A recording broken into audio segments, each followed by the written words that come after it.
नमस्कार दोस्तों, आज मैं आपको आंवला नवमी की कथा सुनाने जा रही हूँ।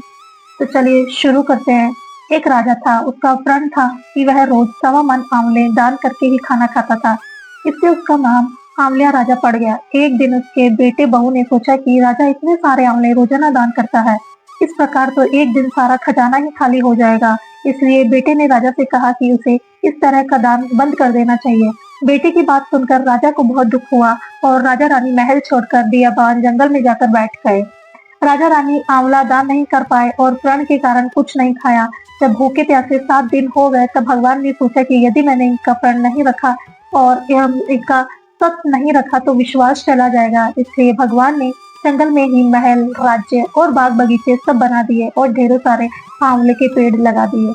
सुबह राजा रानी उठे तो देखा कि जंगल में उनके राज्य से भी दुगना राज्य बसा हुआ था। राजा रानी से कहने लगे, रानी देख, कहते हैं ना, सत मत छोड़े, सुरमा सत छोड़िया पत जाए, सत ही छोड़ी लक्ष्मी फेर मिलेगी आए। आओ नहा धोकर आंवले दान करें और भोजन करें। राजा रानी ने आंवले दान करके खाना खाया और खुशी खुशी जंगल में रहने लगे। उधर आंवला देवता का अपमान करने और माँ बाप से बुरा व्यवहार करने के कारण बहू बेटे के बुरे दिन आ गए। राज्य दुश्मनों ने छीन लिया, दाने दाने को मोहताज हो गए और काम ढूंढते हुए अपने पिताजी के राज्य में आ पहुंचे। उनके हालात इतने बिगड़े हुए थे कि पिता ने उन्हें बिना पहचाने हुए ही काम पर रख लिया।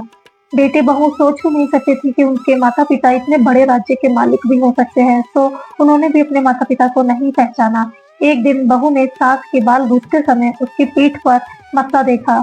उसने यह सोचकर रोना आ गया कि ऐसा ही मस्सा मेरी सास के भी था।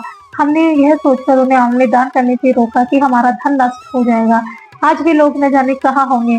यह सोचकर बहू को रोना आने लगा और आंसू टपक टपक कर सास की पीठ पर गिरने लगे। रानी ने तुरंत फोन पलटकर कहा और पूछा कि तू क्यों रो रही है बेटा।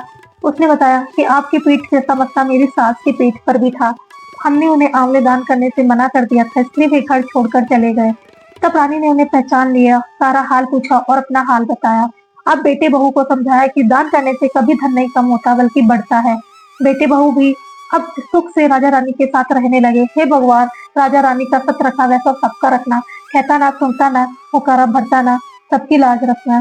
धन्यवाद। तो दोस्तों, अगर आपको ये कथा अच्छी लगी तो हमारे चैनल से जुड़ने के लिए हमारे चैनल को जरूर सब्सक्राइब करें और लाइक करें।